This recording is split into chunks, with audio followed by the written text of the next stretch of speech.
Welcome ladies and gentlemen, today I want to talk about the Magicka Nightblade PvP build for the Summerset chapter. I do have a written guide on my website, link in the description below. This build is optimized for Battlegrounds, however it also works in Cyrodiil, Champion Points and non-Champion Points campaign.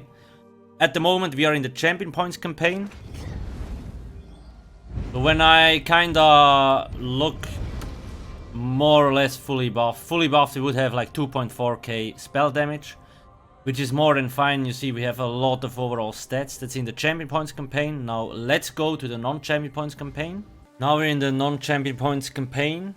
So this reflects the Battleground stats, because Battlegrounds is also without Champion Points.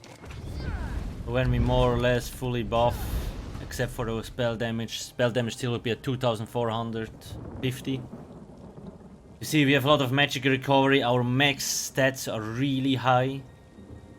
Our resistance is also not too bad.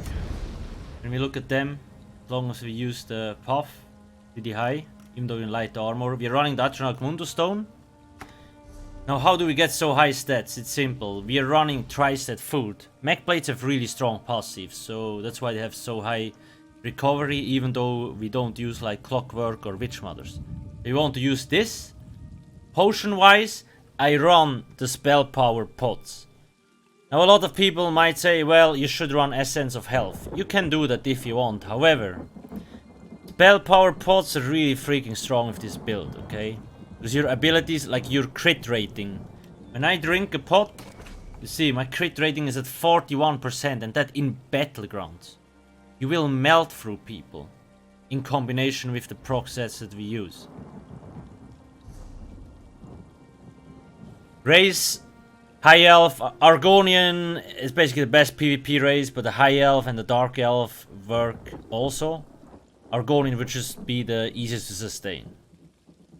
High Elf can be nice, it gives you 10% more max Magicka and 9% magic recovery, and also damage on the 3 different elements. Be not the vampire. You will die really quickly in Battlegrounds. There's so much fire damage and fight the skilled abilities and whatever, it will just melt you. So be not a vampire. Here, it's all on my website. 5 shekel, 2 sun, 5 calurion on the back bar, and front bar we have willpower or masters. Now, here you can see, I have 4 light here, 5 light with the shoulder, and then 1 medium, 1 heavy. 5-1-1 setup, 4 undaunted, you get 6% more overall stats.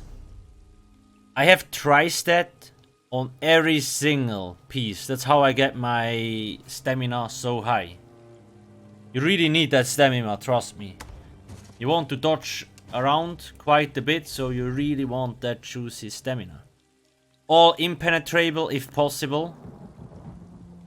Sun, like Shekel is just nice because it gives you max stam and max Magicka. And also magic and stamina recovery, which we all can really need for this build. And it's just nice overall stats in Battlegrounds. And Sun, now this here is a killer. I mean, this is so strong. I don't think I need to say more. It just melts through people. Just need to be sure to get close enough to the enemy. Okay? And if a stamina enemy is attacking you, most likely it will also proc, and he has to go very defensive. So it opens up a lot of opportunities. I also do have gameplay for this video. I will also put the videos in the description, and they will also be linked on the written guide. So that's this set, very freaking strong. If you want, obviously, you can also run Valkyne or any other monster set. So this is just one option you have. I just like it for Battlegrounds. You can run any monster set, really. Calurion, now I have this only active on the back bar. I will show you afterwards why. We basically, like, if you only have it active on the back bar, it is kind of, we can coordinate or time when it will proc. This is a very strong set. That you see it has again spell damage and spell crit, and so when you deal critical damage with a single target magic ability, you launch a fire, ice, shock or disease ball at your target that deals 13k damage. This hits like, this is 13k damage when we compare this to a unbuffed stat. 5k, 4k, bow 11k. So the damage from this set is crazy. Now, it takes a lot of practice to get it to proc on how to, especially and there's a lot going on. So if you want, you can run this on the front bar. Then it will always proc on cooldown basically. But you will not be able to time it that good anymore. Keep that in mind. It's the difference. Free Magicka recovery, all arcane. You don't need any spell damage. We have 2.4k spell damage, 2 proc sets, that's more than enough. You'll see in the gameplay videos. You just melt through people. Especially with combos. You just need to get your combos down on a Nightblade and a class is insane. I really like, I haven't played a lot of Battlegrounds, but this build, it just melts through people. Now front bar, you have 2 options. Willpower, just to get more max Magicka. Inferno one, if possible. Now Enchantment, you can kinda use what you want. I like Infused with Prismatic Enchant. 7k damage on vampires and werewolves. Undead and Daedra, sorry. So this really hits like a truck. If you fight the Undead or a Daedra. Backbar is a Resto stave, I forgot to mention, with Infused Weapon Damage Enchantment. We can keep this up almost 100%, that's why we sit at the flat 2450 spell damage most of the times. But the gear setup, now champion points in case you want to play Enchantment on Cyrodiil, 18, it's all on my website. 11, 56, 20, 51, 27, 48, 19, 20, 58, 32, 100, 28, 11, 1. And here we have 37, 20, 43, 43, 18, 33, 55. Passives. So you want most of your class passives, kinda all of them. You want destruction and restoration stuff, light armor. You want heavy armor Juggernaut for the max health. If you have enough, you can also use this, athletics. Let me actually activate that so you get a little bit like roll dodge reduction and so on. If you want soul magic. If you want to run meteor, which is not really needed, you could use this stuff. Don't really need anything. I guess you could activate Banish the Wicked. Gives you more ulti when you kill on that dude. Undaunted. Suchig, you don't need anything. Only if you're in Cyrodiil, the assault and support. Racial passives and alchemy medicinal use. So your potions have 100% uptime. Very important. Now, abilities. Siphoning attacks. First off, this gives you back a lot of Magicka and also is a small heal over time. It is in siphoning, and the cool thing with this is also increases here increases your max Magicka by 8% while the siphoning ability is slotted. We have those two. They like it gives you 8% max. Okay. On the back bar we have crippling. So really nice. Merciless Resolve. This is one of your combos that you really need to get down. After 5 light attacks, it will shoot a spectral bow. This thing hits like a truck. I have legit deleted people with this from the server. Swallow Soul. This is your spammable and also your biggest heal. By slotted, you gain minor vitality, increasing your healing received by 8%. So it also it heals for quite a lot. You see. Dealing 5k magic damage and healing you for 26% of the damage done. Obviously, if you are more buffed, it goes higher. Flame Reach. Now, that's why I say, if you would like, you could run a Master Destruction stuff here, instead of a Willpower. The Master Destruction stuff comes from the Dragonstar Arena, and it will tune down the cost and increase the damage of Flame Reach by a lot. So if you prefer that, go for it. I just currently run a Willpower because I don't have a Master Inferno on this account. This also CCs the enemy. We have a lot of really good combos to CC the enemy, root him. It's really, like, the build is really strong. It also adds a small damage over time effect. Shadowy Disguise. Now this is your main cloak and you want to use this a lot. Same with a heavy attack out of cloak. Deals a lot of damage, gives a lot of resources back. Your next direct damage attack used within 3 seconds will always be a critical strike. In cap, Now, a lot of people ask, why do you run Incap and not Soul Harvest? Incap is a stamina ability. It's not true.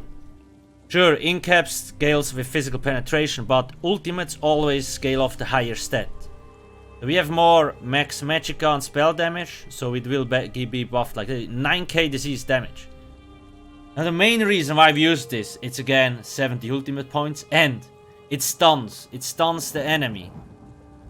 And if you use Incap into a spectral bow, he cannot block before the bow hits him if you're really close. He will be dead.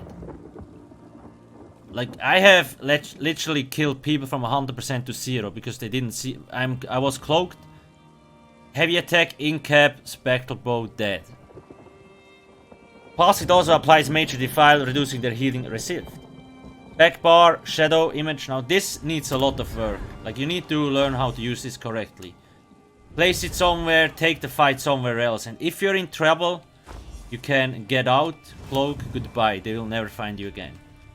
Now this will take you several months to, like, if you really want to get good at it, it will take you several weeks or even months till you master shadow image. Even I still struggle to use this correctly. Keep forgetting about it and so on. It is a really good skill, especially in battlegrounds. Crippling Grasp, damage over time. You gain Major Expedition, increasing movement speed while your enemy is crippled. And just very annoying dot, and it also roots the enemy. It's quite strong. Healing Ward. Your shield that you want to use, especially if you drop 50% health or lower. Don't spam it, it is quite expensive. Refreshing Puff. Now I like to run this. First off, it gives also speed buff, and you see the resistances go up for a little bit. For a short duration, kinda. Plus, it also heals you for quite a lot. And it deals damage, so it's very annoying for the enemy to deal with. Especially if you maneuver in here. Mirage gives you the major evasion buff, so you have 50% dodge chance, and also increases your resistance a little bit. With the refreshing puff, 16, and then we add Mirage on top of it, goes up to 18 and 17.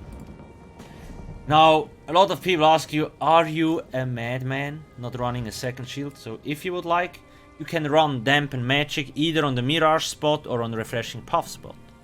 I just found myself Healing Ward was enough because I use Shadowy Disguise a lot. So I kinda didn't feel the need with Dampen, but like I said, if you want, go for it. If you want 2 shields, do it.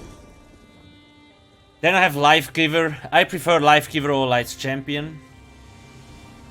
Because when you activate this ability, you automatically cast Regeneration, Blessing of Protection, Steadfast Ward at no cost. Now if you would like, you can run the other morph, obviously. Up to you. So yeah, that's the setup. Now just to quickly show you the combo. And one thing I forgot to mention, the Shadow Image. You can cast it whenever you want, you don't need a target, so that's a cool thing. You can place it on, I mean, if you want you can place it on top of hills and so on. Where enemies can't reach you, for example, or they don't see you yet. And then you place it here, and if you get in trouble or whatsoever, just cloak, use this, goodbye. They will never be able to get up here, or they realize where you are. Now in terms of combo, so again, Incap, this stuns the enemy. So what you need to learn is just keep all the dots up for the spell damage here, as you can see. Once your Merciless is ready, what you want to do. So you have 2 options basically. Keep the dots up, that stuff. Weapon swap, so Calurian blocks, CC, shoot bow, dead. Because we have such a high crit rate, Calurian will almost always proc anyway. The next thing you can do is, if you're close and the thing is ready, the bow, cloak, Incap into a bow. When you use Incap, the enemy is stunned. You can see this in the gameplay video several times. Incap into a spectral bow, he's dead, because people cannot break free fast enough. And like I said, this thing hits so hard. Insane. Now for the Kalurion, like I previously said, it's quite tricky to get it off. Because you kinda need to know how to proc it. And you see Sun, it's just pretty strong. Now like I said, I proc this thing with funnel usually. You have a pretty high crit rate, so you see it goes off fairly quick. You can activate the funnel on the front bar. Immediately weapon swap and it will proc.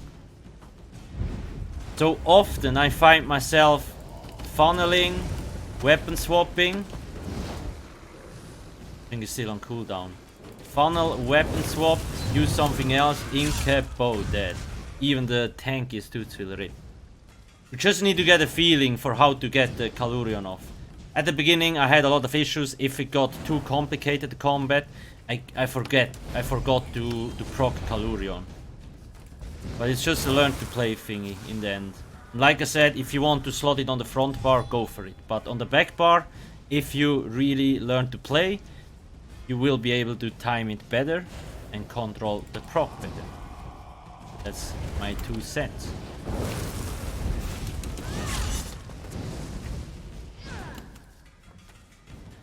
That's more or less it about the build. If you have any questions, ask me in the comment section below. Join my live stream on Twitch. Watch the gameplay for how I move around and so on. Till then, thanks for watching. Please don't forget to subscribe and hit the juicy like button. Have a nice day. Cheers.